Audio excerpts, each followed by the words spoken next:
Hello, welcome to freedomfrompelvicpain.com. My name is David McCoid. I'm the co-creator of dynamic contraction technique for chronic pelvic pain syndrome, which I co-created with physical therapist Nick Bartolotta. I'm here today with Greg Clark, who suffered from chronic pelvic pain himself and has now made a full recovery with dynamic contraction technique. So, Greg, the first question is, how long did you suffer from chronic pelvic pain? About 3.5, 4 years. Okay, so that's a long time. Yep.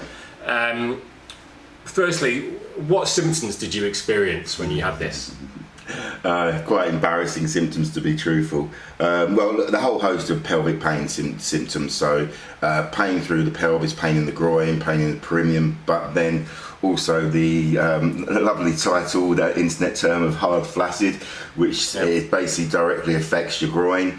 One day I just woke up and all of a sudden it just shrunk up, really felt pain, complete strange symptoms going on. Basically you just get pain throughout your groin, complete sexual dysfunction, urinary dysfunction. You get some really sort of undescribable sort of feelings, sensory feelings, where you just lose the whole connection from your brain to your groin, and it just feels like you have this alien body sort of flapping in the wind. Loss of sensation. Total loss of sensation. I normally go to the toilet a few times a day. All of a sudden going about 20, where it's just falling out down your leg. There is no connection from your brain to your groin anymore. It's just this dead thing. So you had a lot of symptoms, a lot of pain, symptoms that went alongside it. Pain, you would, on your pain management scale, you think you'd living anywhere between, on a good day, 2 to 4, on a bad day, 6 to 8 somewhere. Yeah. So this was having a huge impact on your life. Oh, totally. What sort of treatments did you try for your pelvic pain before you found dynamic contraction technique? Well, first thing, of course, you go to the doctors. You're in bits, to be honest. You sort of, your life has changed overnight. Doctors look at you like you're an absolute idiot, and it's all in your mind. Just go and relax. Yeah. So then you bust through to go and see some urologists. They do all of your MRIs, your CT. What's the other one? They're not CT. Ultrasounds of your kidneys, your testicles, your liver. Do they do that as well? Yeah. All of it. Everything comes back clear. They then look at you like you're a total idiot, send you packing, say just relax a bit and it'll all go away.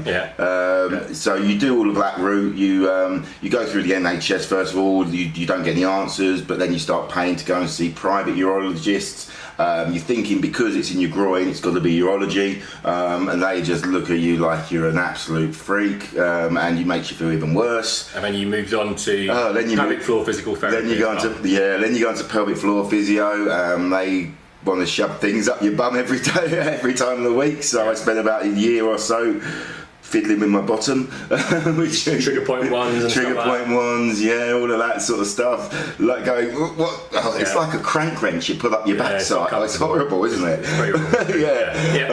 And then you go on to the crazier type things, sort of like. I went and had myself electrocuted in the groin to try and regrow muscle tissue by someone selling it in snake oil stuff, basically, where you're desperate. And so, apparently, if they electrocute you, it will grow muscle fibers back, and you'll be okay. And so, I spent about $2,000 doing that, I think. Right. Yeah. You spent thousands of pounds. Yeah. Then you go on to sort of like then you do all your dietary stuff and all of that stuff. Which, don't get me wrong, diet stuff's good, but it's not going to address. It's not the answer. Not the answer, no. And there's some even just crazier stuff where you go and see people off the internet who say they can help you, and you're desperate. You're desperate. Yeah. Okay. And so, what sort of effect did this have on you mentally? Your mental state. It breaks you. It really does break you. Mm-hmm. It demasculates you. Demasculates, that word? Emasculation. You one day you're bouncing around. I was living in central London, having quite a good time, to be honest. I was enjoying yourself. I was a bachelor and I was making the most of it, and then all of a sudden that goes, and it's not something you can't go up to, you can't talk about this. It's not Don't get me wrong. I wouldn't wish to have anything worse, but it's something you can't really talk about to anyone because it's isolating. It's like very isolating because it's sort of, oh yeah, I've got pain in my balls, and everyone just looks at you like, yeah, get on with it, or it's all in your mind. Just relax and you'll be fine. And you try all relaxing. You sit there. You meditate your life away. Nothing changes. Yeah. I did all the meditation stuff myself as well. Got nowhere with it. Yeah. I don't think you can recover from pelvic pain purely through meditation. No. Not most people can anyway. I'm very, from the changes that I've had in my body, physicality, and I don't know how you could do that. You can't. No, I would agree with you there. So eventually, it was through Google search, wasn't it, that you found? Yeah, like probably most people with it, you're online searching because you've got no other options. No one's helping you. You've run out of medical routes. So you start searching through all the forums. You start Google, reading all the different blogs about recovery, this, that, and the other. And I think I came across your name somewhere. Yeah. Bought the course, spoke to you. Yeah. And then went from there basically. So, obviously, previously when you tried physical therapy, you had tried stretching, you had tried yoga before, but dynamic contraction technique, as we explained in the course, you found it very different to that. Yes, it's because when you're doing, most of us are middle-aged guys. We've not grown up as Mr. Acrobats or flexible or yogis or any of that. We grew up playing football, lifting weights, chasing women, getting drunk, doing other things, and it's not like a natural. Oh yeah, I can meditate and I'm one of these gurus who you don't know those things. So you go to yoga classes, but you just do downward dog. You do. There's not a structure to it. No, it's not at all. No. Whereas the course, you were following the training schedule. Yes. In the course, and you also came to see me once when I was based in England as well. Yeah, because I think when I first spoke to you in Panama. And so I speak to you online and everything, and then you get the course, you go through the video, and it makes sense. It was the thing I got onto that is I could actually understand the logic with the whole deep meditating, deep breathing, wands, and all those sort of things. It was a bit like you're just shotgunning, shooting in the air. Yeah, you just have to believe in it. Yeah. Whereas what you were saying is it's tension in your hips. You've got tight hips, and I could think, well, yeah, I've got tight hips. I'm not Mr. Flexible. Okay, that makes sense. Yeah. The tension goes through into your groin. Okay, that makes sense. And so it gave me something to hold on to, and it gave me a focus to say, right, okay, let's get down to it. Let's get my hips as flexible as possible. Yeah. So this took you a tremendous amount of work, and it wasn't overnight this time. Oh no, it's a lot of work. It was over months and months of resistance stretching. I think we're mid-30s. I'm nearly 40 now, but I was probably 35 when I got it. So I think this stuff grows in you. It's not like an overnight thing. It's not something that's just come on one day.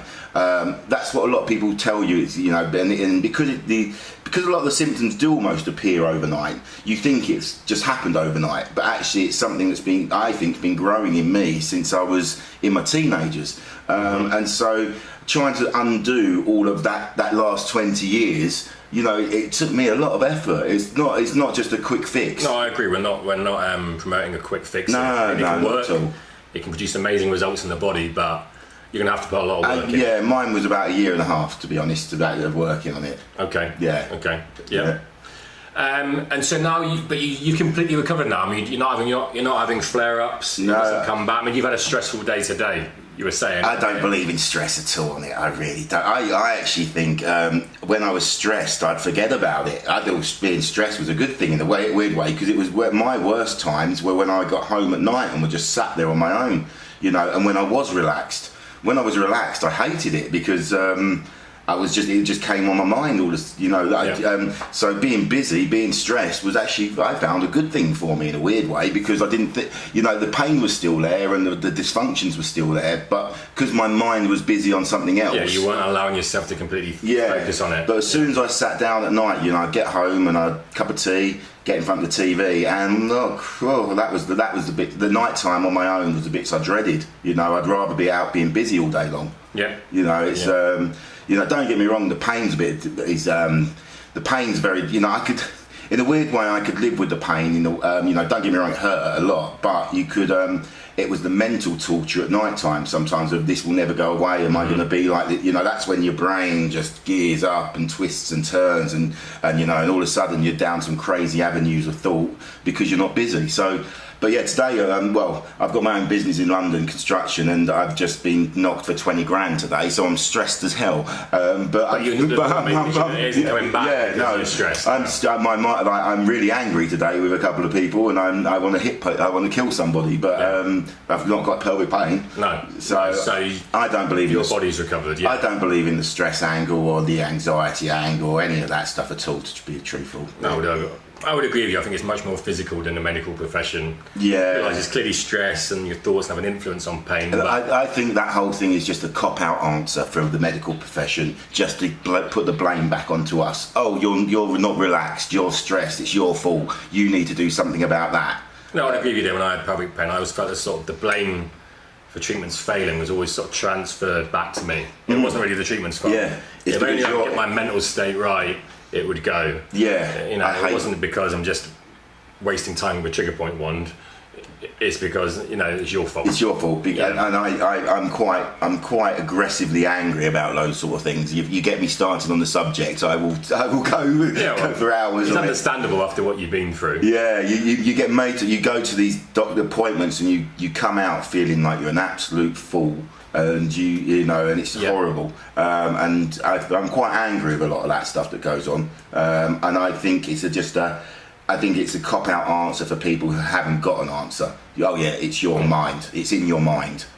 I'm not going to swear. No, I would agree with you. And for me as well, it was a physical problem that needed fixing. And the answer to that is DCT, and in particular the eccentric style of stretching, which fixes muscle tension. Yeah, I was really I didn't realise it because I think you think you're still 16 in your own mind, don't you? You know, we're men, we're strong, we're this, you know, and all of a sudden we're not. We're 35 and we're a bit knackered, and you know, but you haven't got that in your head. And I can remember even saying to you about a year, I'm quite flexible. I wasn't at all, but in my head I thought I was. Yeah. You know, it was just because I didn't really understand what it all meant and everything. But actually, what had happened is my leg had all just twisted up. You know, I think I did a lot of sport when I was younger, and lots of injuries. I broke my leg. I was in plaster for I think about 6 to 8 months, where they put it up to your hip, and I don't think they do that with plasters anymore because it's really bad for you. Yeah. And I think I was about 13, 14 when I had that. I broke my leg when I was playing rugby, and then I was in plaster for 6 months, and you know, I was so happy, you know, getting everyone to sign my plaster, and the plaster came off, and I bounced out, and I was meant to do physio and didn't really and I think then you then get on with life. You find girls, you find drink, you find going out, you then have to work, you're sitting in cars, you're doing all this stuff and it just accumulates. The tension accumulates. Okay, yeah. So but you're back to living your life again now. Yeah, I'm back. Thank God. Yeah, so we're actually shooting this in Colombia at the moment. You come out here for a holiday. Yeah, I got to know David very. You know, I have to say this. You know, without him, I'd have been knackered. I went and saw a lot of physios and a lot of people, and they all just took my money, basically, if I want to say that, and just told me it was in my. Whereas David, you know, we got the course. He was you know, I spent hours, you know, talking to him on Skype. When you're going through the recovery, you get so many crazy changes and sensations that you just don't really understand. And I was firing all this stuff. What's going on here? What's going on there? And he was there answering every question for me, and we became friends over it because, you know, we have a shared common pain. You know, you had it for a long time, and so it's, you know, there isn't anyone to talk to about this sort of stuff, and so it's an isolating. It's very isolating. You did well with it. Nice of you to say that stuff, but. No, so we hope that your story gives people the positive encouragement that you can make a full recovery from pelvic pain. We disagree with the idea that you have to manage this. And this is often the advice. You're going to have to manage it. Chronic pelvic pain. It's all your mindset on this. If you want to get better and you want to you'll go through hell. You know, you're going through hell. I didn't want to live my life like that. And the way I saw it, I can either pile through things. You know, this is a bit of my mentality anyway. You can go hit it straight on and take out. And it took me about a year and a half of constant day in, day out work. But I'm 39. I've now got the rest of my life. Yeah, you know, got your life back. So I had 2 years where I was getting nowhere, year and a half sort of ish, where I just was constantly working on it. Now I've got my life back, and I've got the next 20, 30 years being fine. And I know I won't get it again. The changes that have happened in my body, I could go on for hours about all this stuff. You're continuing to do DCT, just to yeah. I'm now on a mission of I see what it's done, what my body is. I see how tight things are and what tightness has done to me. I'm on a mission to almost be not perfect, but I want to get my body as good. You've seen the health benefits of and I want to take it as far as I can. And I know I won't get pelvic pain anymore. I know I won't have it back ever again, because I know what it is. I know how it was caused in me. I know what I did to get rid of it. It wasn't just some guess of I'll meditate it away and it's gone today, because I know I had there was a very systematic approach that I had to it about fixing my legs, fixing my hips, fixing my back, and all these bits of my body are fixed now, as long as I don't let them go again. I can't see why I'll ever get it back. Okay, well, look, thanks for sharing your story today. I'll put a link to the DCT course below this video. We've recently set up a DCT pelvic pain Facebook forum for those following the course. So if you've got more questions once you're following the course, Greg's on that forum as well to help others. Or if you've got more questions, you can contact me at David@Freedom from Pelvic Pain. So thanks for watching, and hopefully you can begin your recovery with DCT.